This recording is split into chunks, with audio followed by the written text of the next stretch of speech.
you ever shot a deer? Have you? Yeah. Once. Very excited to be chatting with you, Dan. I watched the film yesterday and I had a blast with it. This Oh, has been amazing. such an interesting franchise, but I love how Yeah. with this film you really went for a more straightforward sense of horror compared to the maybe tongue-in-cheek of the Pooh movies and even Peter Pan in a sense. I'd love to hear what it was like finding a way to put your own stamp on this franchise while still not deviating too far from what Scott and Reese did with the first two or first few. For sure. Yeah, no, I think it's a really great observation. I think, Scott brings something different and I bring something different. And we sort of want them to all. It's almost like the good old days of the Marvel films where you had almost these different genres within the space, all these different sort of subgenres. Each film had a different flavor to it, but then they sort of together make a whole that will sort of inform how the Pooniverse sort of big team up movie goes as well. But yeah, we sort of wanted them all to be different, like I've known Scott and Reese for quite a few years. So I think that's what we were excited by in a way. And they were very sort of encouraging to sort of put my spin on it. And I really wanted to make it an emotional horror as well, right? So that was sort of a big important thing for me, and part of my pitch of doing it.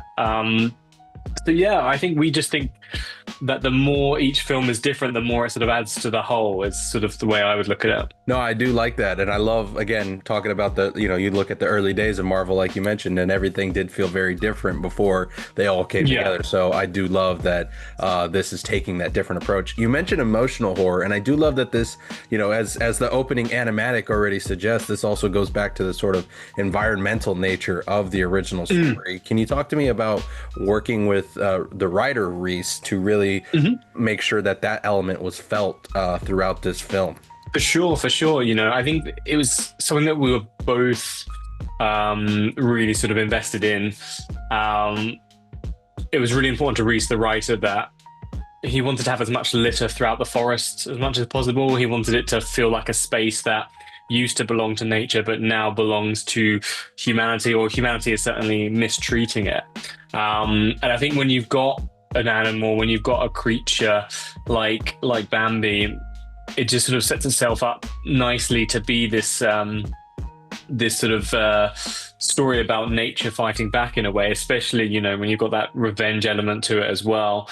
Bambi's got to represent something bigger than itself, and the human characters have got to represent something bigger than themselves as well.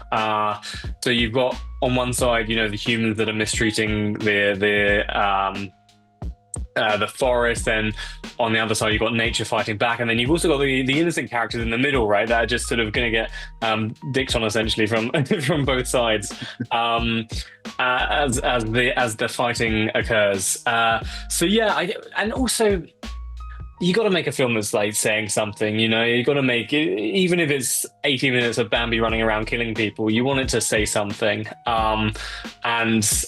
And that was important to both of us. Otherwise it's just another horror film, and we want people to have loads of fun. We don't want it to feel preachy and messaging, and we don't think it does at all. But I think all of that is there, a bit like Hitchcock's The Birds, right? It's like all of that nature versus humanity is in there, but without that being sort of the central vocal point. You're not being reminded of it every 10 seconds as well. No, I do like that. It comes back and adds layers to certain characters, but at the same time it doesn't, like you say, distract from the fun of, oh, that's a big Bambi running and decapitating people and such, which I gotta talk about this design. I mean, Bambi looks fantastic. The visual effects look great. This is obviously a franchise that at the start really grounded itself on lower budgets, so I'm curious what that was like for you, coming in and having this big idea and finding what the design would look like for Bambi within this budgetary restriction, so to speak. For sure. Yeah, because even though we're bigger than, say, like Pooh 1, right? There's still super low budget films. I mean, our budget was sort of the same as Pooh 2 and Peter Pan, but then we had this giant CG idea to factor in as well. So I mean, the creature design was a real big collaboration. Scott and Reese had some input as well. But a lot of it, I was working with Stephanie Belgart, who designed and modeled the creature, but then also animated Bambi in essentially every shot. I think including some of the other creatures, there's about 150 creature animation shots in the film. And almost all of them were animated by Stephanie, and if not, they were by her team. So it's such like a massive job that she undertook. But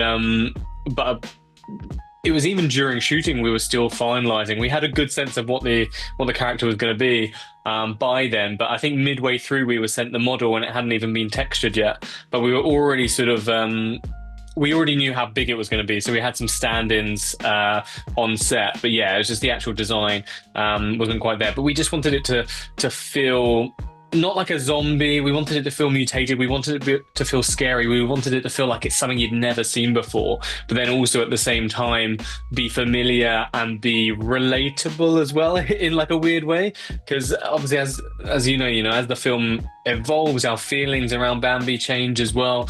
So it's got to sort of satisfy many different things.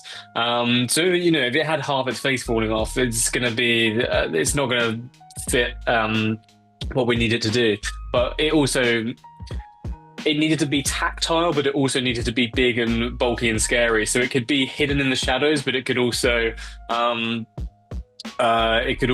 be just big and ominous and in your face. And part of that as well just comes through the animation and the performance. So a big thing was in the initial performance tests, it was just behaving like a deer, so it was sort of a bit klutzy, and it was a bit just sort of bouncing all over the place, and it wasn't scary. So one of my main focuses was to turn it into a predator. So once it sort of drinks this mutation, it drinks the liquid that mutates it. It's doing it from a place of anger and sadness, which is going to fixate it on this one goal, which is to get revenge and also perform the secondary goal, which maybe is a spoiler. But yeah, so I wanted it to feel purposeful, and I think a lot of the fear comes from that performance. It will lock eyes with you, and then it's like, that's it. It's coming straight for you. It's not going to mess around. It's not going to dilly dally. It's just going to get the job done. But yeah, that's sort of how it unfolded. And what a great job it gets done. I mean, again, I think about, you mentioned the shadows. I mean, yeah, it feels like, crawling through the house was so tense and so well done. So kudos to you and Stephanie for pulling that off. Now, the next few questions I had are actually spoiler, but I'm gonna hold them until after release. That's fine. So first and foremost, I'd love to know why it is Mary is psychically linked to Bambi throughout this film. That's a good question. Okay, so we've got some theories of our own, as it were, and so many of them we toyed with putting the answers in the film quite a few times, but there just wasn't the place for it. At one point it was going to be an after the credits thing, or it was actually going to be the opening scene at one point. The idea is that because she lives in the middle of this forest where not many people live, she's been drinking some of the water. So there's something in her as well that sort of slightly changed her and made her not okay, that everyone else just puts down to just mental conditions, or like Alzheimer's or something like that. But it's not quite that. It's actually potentially the fact that she's been drinking some of this toxic water, or some of that toxicity has ended up at her home. But the reason she's saying Bambi is essentially when she hears Bambi roar in the distance, she can almost interpret what it's saying, So she sort of understands it. She hears the cries of this parent, as it were, ringing out, and can sort of translate them. So that's the idea. That's what we're thinking. But it's not written in stone because it's not in the film. Because we didn't. Yeah, there just wasn't a place for it. So I think it invites a lot of questions and intrigue.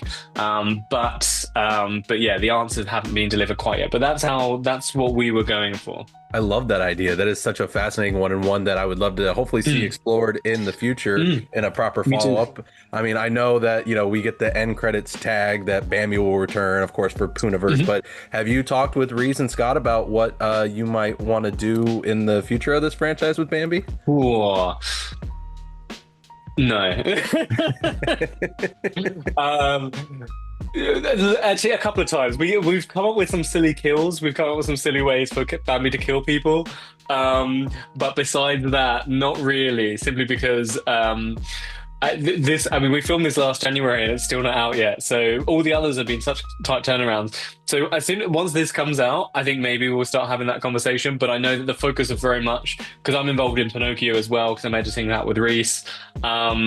So I've been involved in that, and then I know the focus is on Pooniverse. So maybe the conversations will continue happening, but they're more like chats over a cup of tea than they are sort of sit down, let's make it happen at this stage. Well, I hope you get those official conversations soon because I would love to see what you do in the future of this.